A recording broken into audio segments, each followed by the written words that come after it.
Hi, this is Exploring with Em and Stu. And today we are in Llanberis in North Wales, where we're going to be taking you for a look at a World War II bomb store. And we're very excited to be here, somewhere we wanted to come for ages. It's quite a fascinating site, so we're going to take you for a look around and tell you a little bit about its history. Like so much of the land around here in North Wales, this area began as an old slate quarry until it closed in 1930.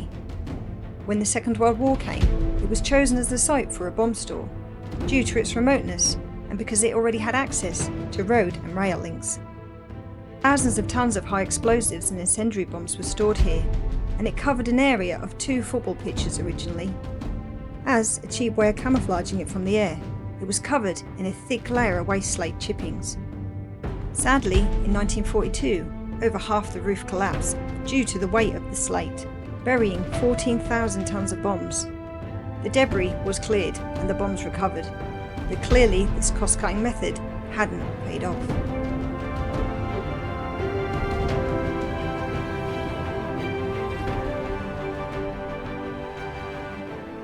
So before the collapse, this whole area that I'm stood in would have been covered in long tunnels, resembling train tunnels really, that were 24 feet wide and 200 feet long. And they still continue right inside the building and were used for storing the ammunition. So the ammunition came into the quarry via a railway track, which is a standard gauge track, and we can just about make that out behind us here. But when this was actually still a quarry, this was actually the line that carried the route to the old quarries, where they used to take all the old waste slate out of the quarries and sort of dump it into the old lakes. And we're going to follow it and see how far we can get. And if you look quite closely, you can still actually make out the edge of the platform. And there is actually railway tracks still down there somewhere, but unfortunately a lot of it has been filled in. As usual, a great piece of introduction. Now the reason why we're not talking very loudly is because literally this thing is like an echo. It is very echoey. It's unbelievable. It's like an echo box. That's it's really ridiculous. But what is really interesting, where we're standing right now, is where the galleries used to be. Now the problem is, reason why it doesn't look like these galleries over here is because this whole area had a collapse. It's like I said, these would have continued all the way along here.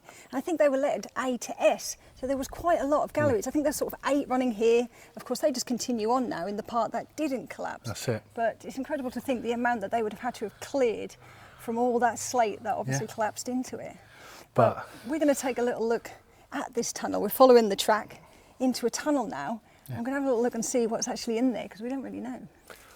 So here we are following the old track along there. Obviously we can't see any tracks along here now, but this tunnel, as I said, it was a standard gauge railway that ran here, and like I said, it was the original one for the old quarry. When all this area was a quarry, of course it would have had railway tracks and wagons and all sorts of things leading into it, and of course they just sort of reused it really when they decided to turn it into a bomb store. And if you just look at the end here, we can see the gate, which was obviously the main entrance into the actual bomb store. Of course it's locked now, so we're not going to be able to get out there. It would have been a lot easier if we could get out that way.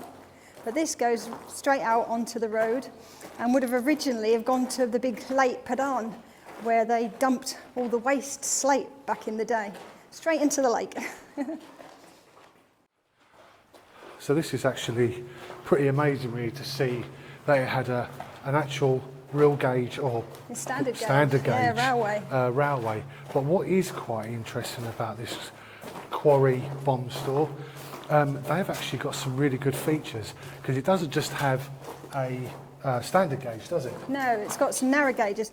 Now you've got to remember that being an ammunition storage, one of the main ones in the area, this had ammunition being brought in from all the ammunition factories around the area to be stored here. I think it was something like 18,000 tons of ammunition was actually, if this was built to sort of hold, which seems like an amazing amount really. And I think when they had that collapse, I think they lost something like 12,000 tons of it or something, so I've read. So. And they would have had to clear it all up, clear the whole ceiling up, clear everything up. I didn't actually hear that there was any deaths or anything when that happened, but I know it did actually bury one of the actual tramway carts that was about to be unloaded. Oh, right, okay. But I did also hear that after that, they didn't really use this for storing those type of munitions again. I guess they just decided it was too dangerous. But what we'll do now, we're going to have a quick look at the narrow gauge, I think, don't we? Yeah, just next door, we've actually got a narrow gauge track as well, which we'll tell you a little bit about when we get there. See you down there. So the other tunnel that we've got behind us actually carried an old narrow gauge, and if you look just down here, you can actually see the lines of where the tracks used to be. But of course they've been taken up on this side. And I believe that also this particular tunnel kind of dates back from when the quarry was probably still here. It went up to the old cutting mills, which were then repurposed as ammunition factories where the women used to work and stick all the bullets in the belts and things. So basically the ammunition came from the factories down here and was loaded in. Right, so literally just behind us is the door to go through to the narrow gauge railway. Obviously this would have been open back in the day, of course, and in fact I think it was open until a couple of years ago, but for some reason they blocked it up. But we're going to take a little look and see where it goes and see if we can get out the other side, or if we can show you something at the other side at least. Let's go, shall we? And here we are inside. And to start with, we've got this kind of wider area. I'm not really sure why. There was 2 tracks coming in here originally. Maybe they sort of used this for a little bit of loading as well. But then it gets narrow. And quite fascinatingly, actually, if you look at the floor, you can still see where the sleepers sort of used to be and the track used to be. Sadly, the actual track is now gone, but it curves around. And this is very clearly a standard narrow gauge, because the height of the tunnel is obviously a lot smaller than the one next door.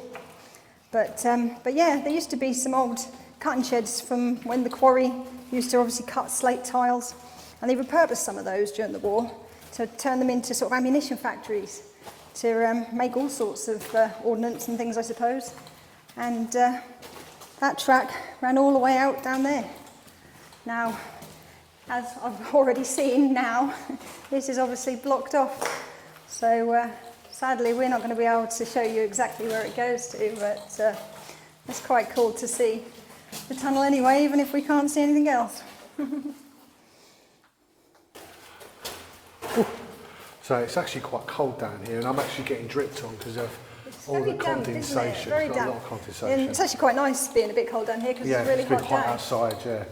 But it is amazing that we're actually walking across a track bed with the situated old sleepers, and they would have been there as well, which is actually quite cool. It's quite fascinating to know. It's sad that they've pulled them all up now and we can't obviously see them, but still. Well, we wanted to come here actually because we have heard from the grapevine that building work is meant to commence here very, very soon. Yeah, so like this is going to be literally all knocked down, and I think they're planning on building a retail park. Well, there's certainly access for what was meant to be some sort of industrial site around the outside.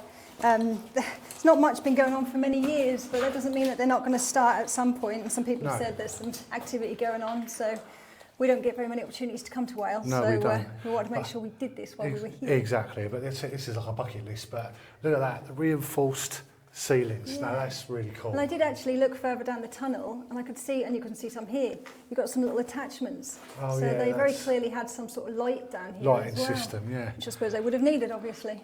But obviously this isn't a railway video, but it's a part of the railway, and it's really quite exciting.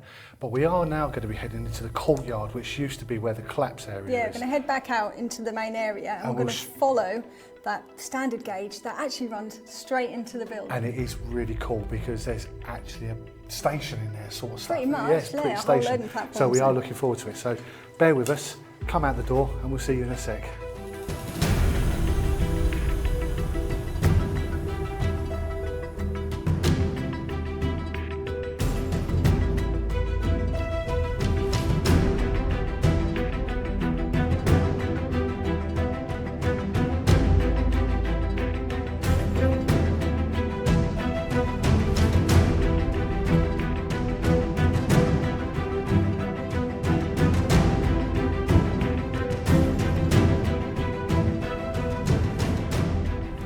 So we're just continuing along that standard gauge sort of platform area that we were saying about. But before we actually get into the building where it runs, I just want to take you for a little look down here, because if you look quite carefully amongst all the rubbish, You can just about make out that the rails are down there, and there's even sort of fish plates holding some of the rails together. But I'm assuming they continue on, but they certainly continue on inside the building, so that's where we're going to get to next. And so here we are. Now, of course, originally when this was built, these galleries wouldn't have been blocked off. Of course, they've just done this as a bit of a makeshift when the collapse happened, I assume. But as I said, the rails are still running, actually, all the way through here. In this murky water, you can just about make them out. And they go all the way to the end there. So I think what we're going to do is we're going to get to the end there and see what we can find and maybe chat a little bit about them. So after walking down this huge corridor, which I believe is about 200 foot long, we reach the end of where the railway track used to be. And if we just look down, we can sort of see, and on the end of it here, where like the buffer stops used to be. I'm assuming there was probably something sort of connected to that at one point. And just to the side of it, of course, you need some sort of access. So clearly this is little access steps that would have once upon a time taken the people up and down to the actual track if they needed to. But that's pretty cool.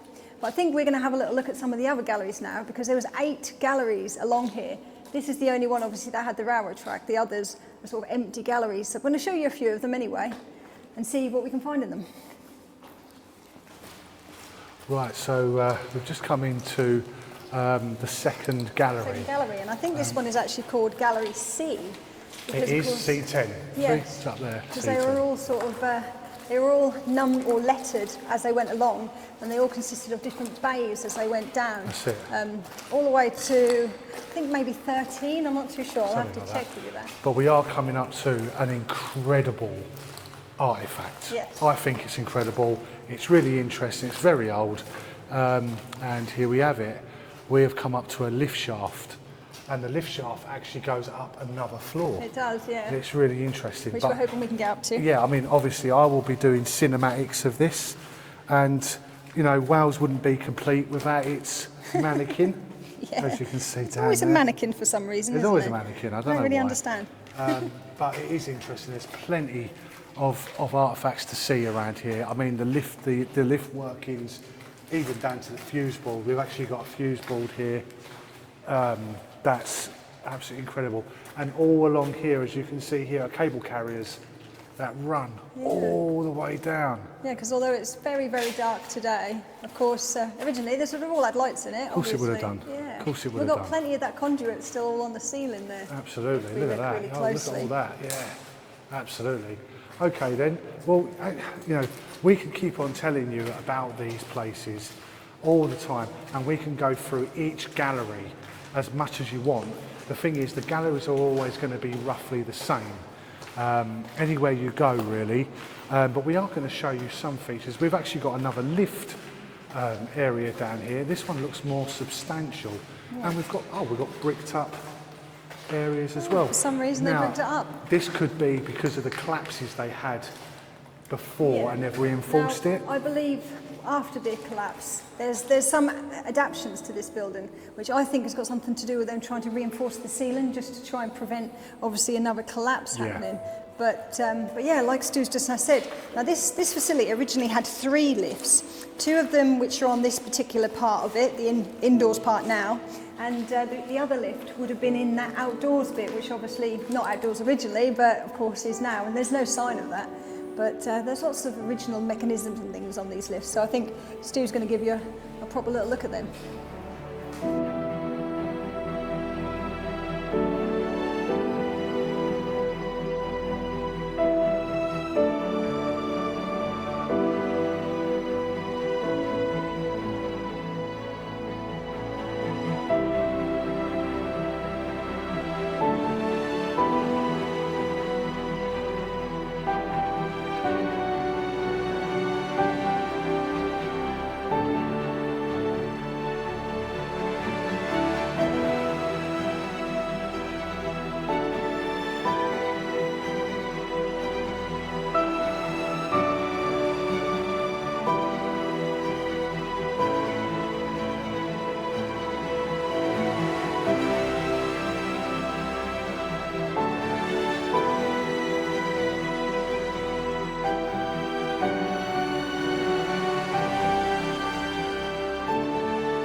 So we've just come back to Gallery C where the railway track came in, to Gallery A and B, because we've actually got a bit of an interesting feature here to show you.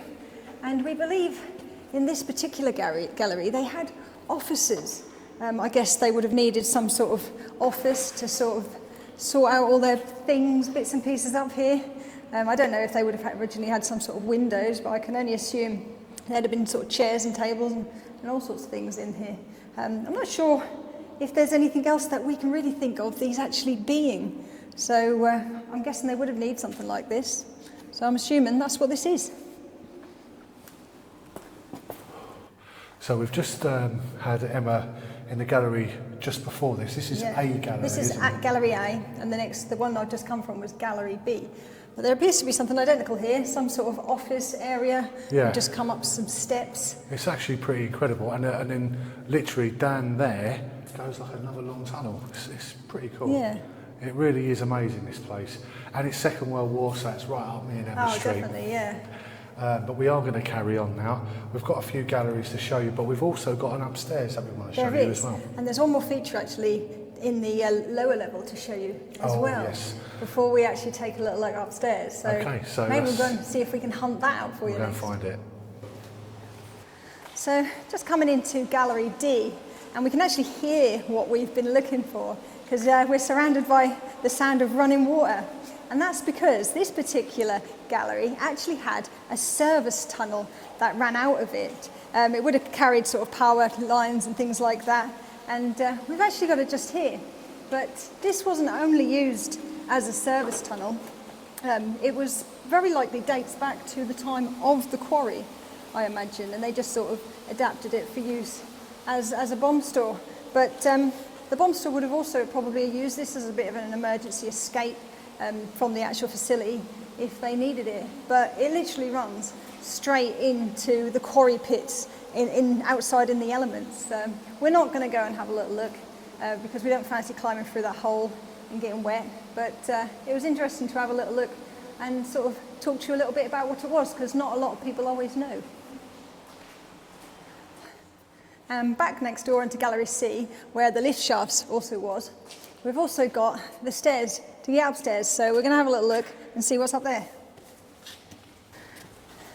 And up these rather damp stairs, although they're actually still in quite good condition, and they feel quite strong, so I think we're going to be all right. I've actually still got the original handrail there, which is quite nice.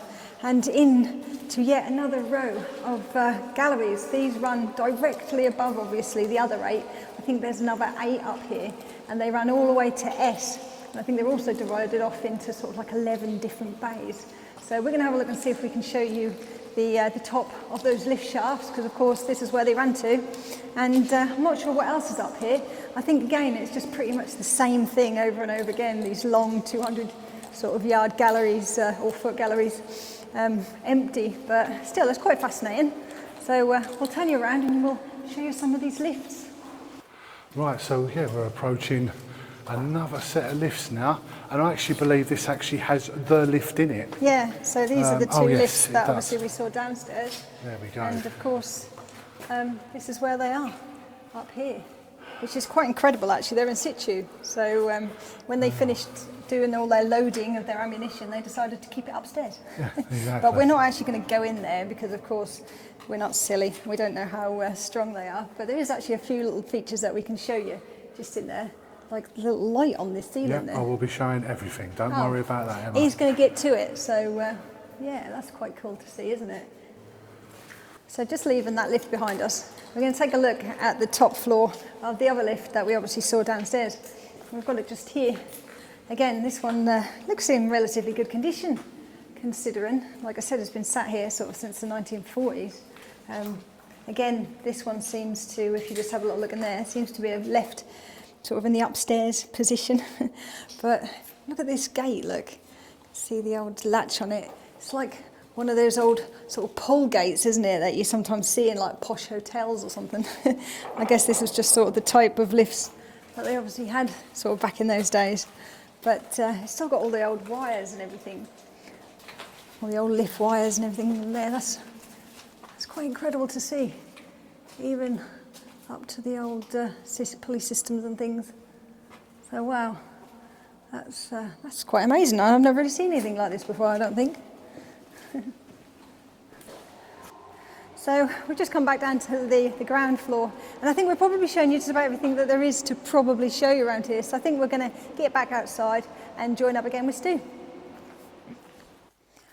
So after the war, the old quarry pits that surround this area were actually used for dumping old ordnance, not only from here, but brought in from all over. They were destroyed through controlled explosions right up until 1956, when this whole site was then closed. Or that's what they'd thought they'd actually done, because a lot of the munitions weren't actually destroyed during that time. And now the flooded quarry pits and the area surrounding it was actually littered with live explosives. The site was actually deemed so dangerous that in 1969 they decided they'd actually try and clear all of those unexploded ordnance from the pits. But of course, with them now being flooded full of water and really accessible and dangerous to get to, it really wasn't an easy task.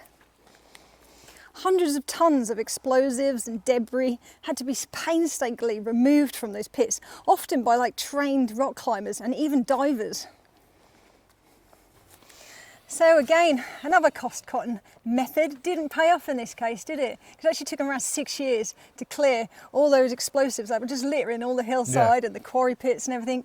And I think they really regretted, obviously, doing that to try and save money. But anyway, I think that's pretty much the end of the story for this bomb store. It's been amazing, actually. I mean, our Wales trip, has been absolutely fascinating, with different places to visit, and then all of a sudden we've got a World War II place to visit, so what can you say, you know? Well, there's not really very many World War II things for us to see in Wales, not really, not that we can sort of kind of get to that's close to where we're staying, so it's incredible, and we've seen pictures of this for years, and we've always wanted to come. Unfortunately, we're a little bit pressed for time. We would have liked to have spent a little bit longer showing you around and that, but we've sadly not really got the time to do it today. Exactly, and other explorers are on here as well, so get watch their videos. It's full of screaming. Yeah, it seems to be quite a popular place for explorers and just, I don't know, kids to come and have a little play. I wouldn't recommend it. It's not the easiest place to get into, but you know, it's very dangerous inside. It really is. But we hope that you've enjoyed the little bit of history that I have given you and the little bits that we've shown you. It's